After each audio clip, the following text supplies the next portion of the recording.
बेटी का विवाह हो गया, ससुराल में गई।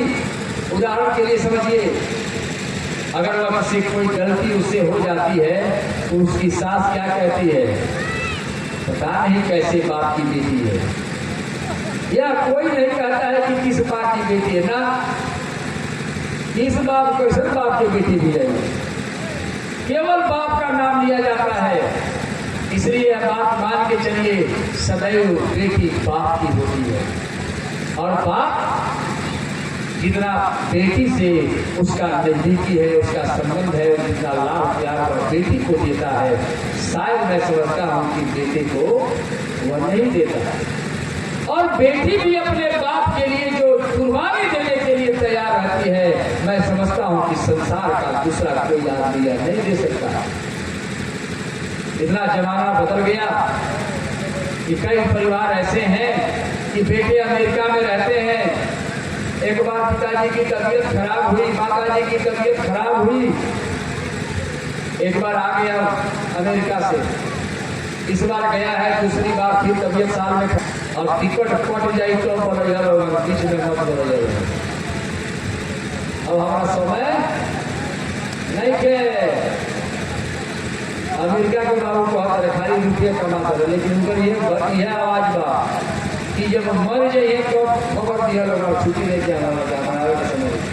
और बेटी एक बार यदि अगर कहीं सुन ले कि मेरे पिताजी की तबीयत खराब है, माँ की तबीयत खराब है, सारे ससुराल का काम जो है चुनाव भाग में जाए, कहीं कि भाई अभी हमको पहुंचा, हमारे माँ की तबीयत खराब है, चाहे हमारे पिताजी मर रहे हैं, दुनिया की कोई ताकत उसको नहीं रोक सकती।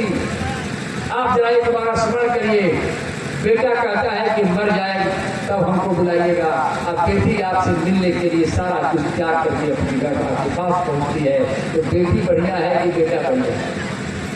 बोलिए आनंद कंद भगवान की। सृष्टि में अगर होता है तो वो आंसू ठंडे होते हैं। बेटी के विदाई पर भी जो माता पिता की आंख से आंसू निकलते हैं वे ठंडे ही होते हैं।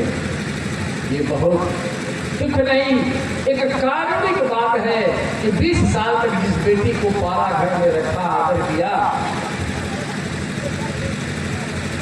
आज वह माता पिता से अलग हो गई।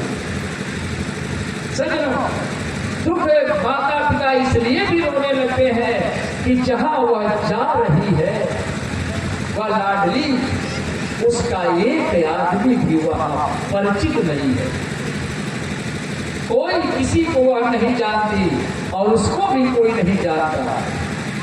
वह क्या उसको पसंद है शायद यह भी कोई नहीं जानता, उसको क्या अच्छे नहीं लगते यह भी कोई नहीं जानता। इस विषम परिस्थिति में माता आएगी, शायद इसको जो पसंद न हो वही मिल जाए तो क्या करेगी। इन सारी चिंताओं के कारण माता पिता के आंसू बहने लगते हैं। और यह बात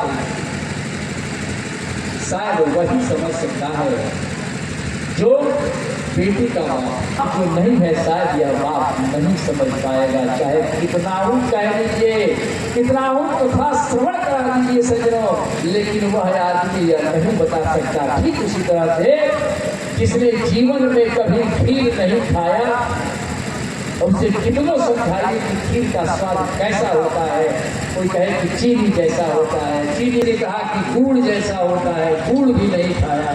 किसी ने समझाया कि ईख का जो रस होता है उसके जैसा होता है, ऊख भी नहीं खाया, कैसे समझेगा वो। इसलिए सज्जनों, बेटी का बाप होना एक साधारण बात नहीं, यह बहुत बड़ी बात है। साधारण भाग्यवान आदमी नहीं है, जिसको करने वाला है वही संसार में सबसे भाग्यवान है। केवल बेटे वाले लोग भाग्यवान हो ही नहीं सकते।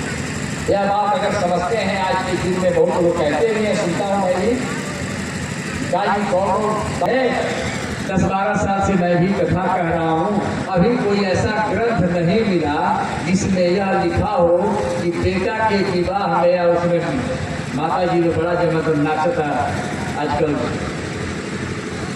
मटपुर में, इन नचना से एको पीढ़ी पवित्र होला कि ना होला अभिनेशन हमारा भी देखे मिलो। रोमा लोगों का कहीं मिली तो हम लोग को बताया। एक पीढ़ी भी पवित्र की बात नहीं हो सकता है कहीं हो। यह भी मैं चैलेंज नहीं कर सकता, इसलिए किया था मैं समूह के बाद, लेकिन मुझे नहीं मिला।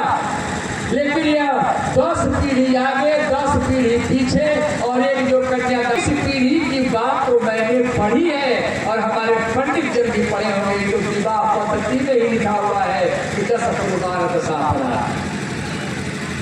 तो बेटी वाला भाग्यवान बाकी बेटा वाला लोगों को बताइए। 21 पीढ़ी पवित्र।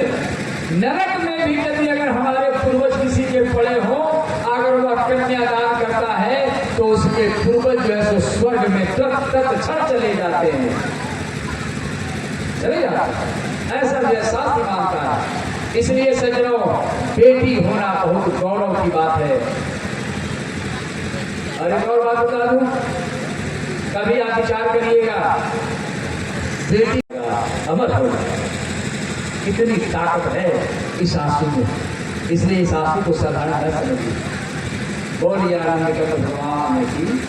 कहते हैं कपिल भगवान का आज जन्म लेना है। जब कपिल भगवान का जन्म हुआ और सज्जनों कपिल भगवान जब बड़े होने लगे, सारे लोग जो है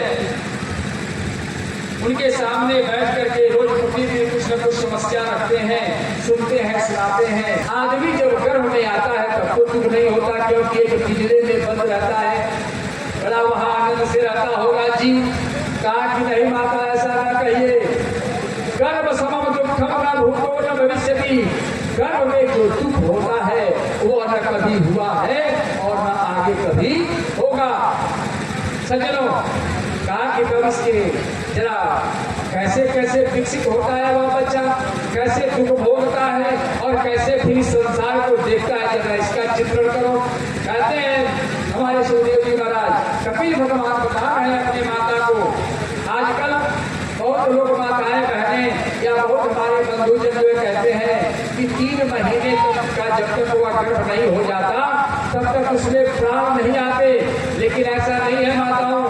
कहते हैं हमारे वेद व्यास महाराज कि कलम तुवेक रात्रेण पंचरात्रेण बुध बुधम दशा हेतु कर कंधु पेशंडम पाततः परः। जिस दिन पति पत्नी संतान प्राप्ति के लिए मिलते हैं उसी दिन करकंधु कहते हैं कि कलम राई के बराबर की आकृति का जीव माता के गर्भ में पहले दिन ही स्थापित हो जाता है। राई के बराबर उसका आकार है सज्जनों। और क्या कहता है, चावल पकाते समय जो बुलबुला निकलता है उस बुलबुले के आकार का 5 दिन में होता है। दशा हेतु करकंधु 10 दिन पर वह जो है पेड़ के फल के बराबर छोटा बैल जो दिखता है छठ में, उस तरह के छोटे बैल के समान हो जाता है। और तब वह अंडे की आकृति का हो जाता है। आगे माँ से तू सिरो, 1 महीने में उस बच्चे का सिर बन के तैयार होता है। स्वाभ्याम बाहु अंग विग्रह, और दूसरे महीने में शरीर से अंग निकलने लगते हैं, हाथ पैर निकलने लगते हैं। लखलो मस्ति चरमाणी लिंग छिद्रोद्भवात्रिभिः, और कहते हैं कि ये नख, ये बाल, ये चमड़े, और स्त्री है कि पुरुष है, बेटा है कि बेटी, या तीसरे महीने में पता चलता है। अब देखिए जरा इस पुराण को। वेद व्यास जी ने लिखा, हजारों करोड़ों वर्ष पहले इस पुराण की रचना की, और उसमें उन्होंने बता दिया कि तीसरे महीने में बेटा है कि बेटी है पता लगता है।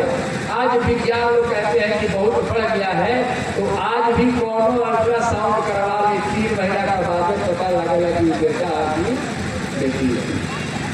और आप अनुमान लगाइए वह कौन सा अल्ट्रासाउंड जो है रखते थे हमारे वेद व्यास जी महाराज, जिन्होंने यह बता दिया, ग्रंथ में लिख दिया कि तीसरे महीने में उसको जो है पता चलता है कि यह बेटा है कि बेटी है। आगे कहते हैं चतुर्विधा सप्त पंचमी चित्रंग 5 महीने में 4 महीने में सब धातु 7 धातु से घर बना हुआ है, यह मनुष्य का शरीर, ये सब धातु हो जाते हैं। 5वें महीने में उस बच्चे को भूख लगने लगती है। खड़गी जरायु राम वित्त उच्छोधामयति दक्षिणे। 6वें महीने में अगर बेटी है तो बाएं कुक्षी में, बेटा है तो दक्षिणे कुक्षी में घूमने लगता है। मातुर जघान पानाद्यई धातुर सम्मते सेतेर विश्वमुत्रयोर गर्भे सजंतुर जंतुर संभवे। वह मूत्र के ग्रंथि से चारों तरफ से घिरा हुआ, उसी में वह जीता है। उसको कीड़े काटने लगते हैं, उसी में वह जीव छटपटाने लगता है। सज्जनों, माता कोई कड़वी चीज खाती है तो उसके शरीर में जलन होने लगती है, जैसे आग में जल रहा हो। कोई मधुर चीज खाती है तो वह अच्छा और शांत महसूस करता है।